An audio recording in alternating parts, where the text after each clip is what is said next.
भारत भी इस साल इंतखाबात की जानिब आगे बढ़ रहा है, लेकिन नमस्कार दोस्तों, मैं हूं भालेश। आप देख रहे हैं बीके वॉइस।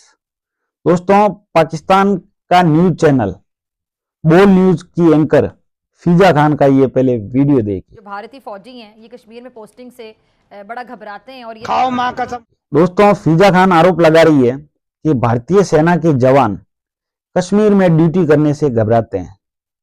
तो मैं फिजा खान को कहना चाहता हूं कि भारतीय सेना को पाकिस्तानी सेना मत समझ लेना। भारतीय सेना कोई पाकिस्तानी सेना की तरह कायर सेना नहीं है कि वो कहीं ड्यूटी करने से घबराएं। वो भारतीय सैनिक ही है जो पाकिस्तान के द्वारा भेजे गए हर एक मुस्लिम आतंकी को जहनुम की यात्रा करवाती है। 72 हुरों के साथ समय बिताने के लिए टिकट काट के भेजती है। फिर चाहे आपका पोस्टर बॉय बुरहान वानी हो या कोई और ये वही भारतीय सेना है जो आतंकियों के गढ़ पाकिस्तान के अंदर घुसकर पाकिस्तानी सेना के हलक में हाथ डालकर वहां के आतंकियों के अड्डे को खत्म करके आती है। कायरता, दगेबाजी, पीठ पर छुरा घोंपने की आदत और हमेशा पीठ पर वार करने की हरकत तुम्हारे डीएनए में है। मुगलों से लेकर आज तक हमेशा तुम कायर तो हो ही और हर बार तुम पीठ पर वार करते हो।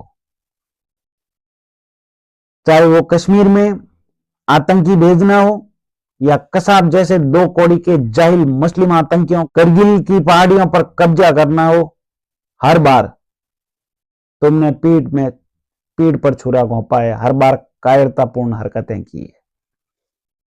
भारतीय सेना को पाकिस्तानी सेना मत समझ लेना कि वो निहत्थे बलूचों पे अत्याचार करना हो या बलूचों को घर से उठाकर मरवा देना हो, यूट्यूबरों से डरकर सरेंडर करना हो या तालिबान से डर के रात को चौकियां छोड़कर भाग जाना हो।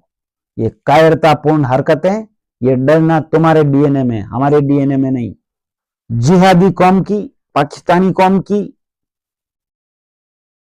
एक विशेषता है कि वो कायर है। जैसे कसाब को भेजकर कायरता दर्शाई या कश्मीर में हमेशा कायरता दर्शाते हैं, वैसे ही इनकी सोच के समर्थक जिन्होंने कन्हैया को मारा तो तब मारा जब कन्हैया उल्टा घुमा था।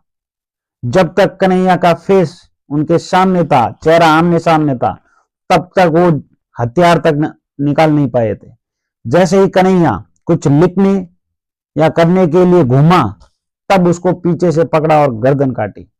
कायरता तुम्हारे खून में है। 3% ये टोटल ब्राह्मण है भारत में।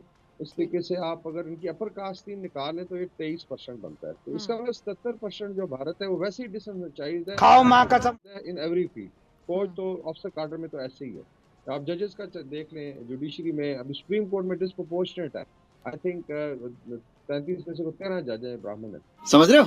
ब्राह्मण 3% है, फिर भी आर्मी ऑफिसर ब्राह्मण होते हैं और अन्य अपर कास्ट के लोग होते हैं। तो मैं बता दूं कि ब्राह्मण वो कौम है जिसने पाकिस्तान को हर बार धूल चटाई, उसमें बहुत बड़ा योगदान ब्राह्मणों का भी रहा है। हर मैदान में, चाहे वो युद्ध का मैदान हो या खेल का मैदान हो या कूटनीति का मैदान, हर बार ब्राह्मणों ने पाकिस्तान को, कायरों को, पीठ पर छुरा घोंपने वालों को दौड़ा दौड़ा कर पीटा। सचिन तेंदुलकर ब्राह्मण ही है जिसको पूरा हिंदुस्तान भगवान मानता है। हिंदुस्तान के सनातन धर्म की हर जाति उनको भगवान मानती है।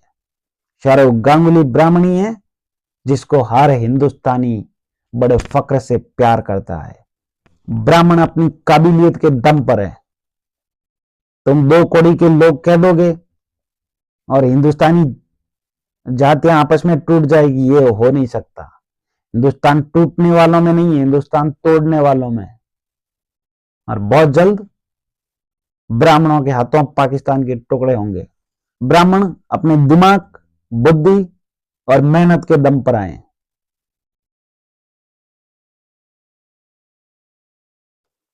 जब तुम पैदा नहीं हुए तुम्हारा इस दुनिया में नामो निशान नहीं था, तब ब्राह्मण ही थे जो पूरी दुनिया को नक्षत्र और राशियों के बारे में बताते थे। आज भी कुछ भी नया लो, चाहे वो व्हीकल हो, घर हो या कुछ भी, वहां पे सबसे पहले कदम हमारे यहाँ ब्राह्मणों के पड़ते हैं।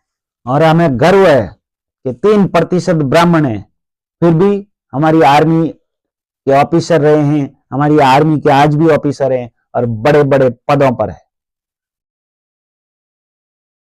तुम कौन होते हो ब्राह्मणों के बारे में बोलने वाले? 2 कौड़ी के जाहिल।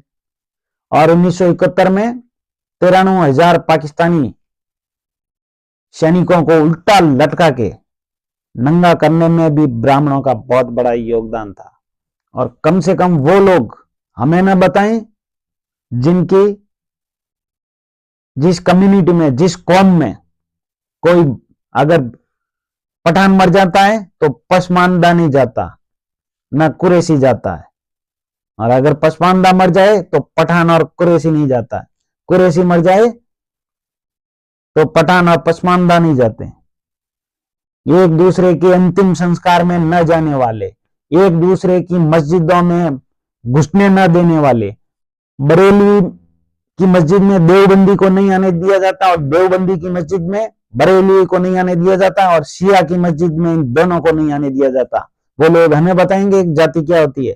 हमारे अंतिम संस्कार में तो चाहे वो किसी भी जाति का वो आ सकता है, और हमारे मंदिर में भी चाहे वो किसी की जाति का वो आ सकता है। और हिंदुस्तान के बारे में सोच समझ कर बोलना, वरना ... अब्बा जान का डॉट याद है ना? होगा नहीं तो ...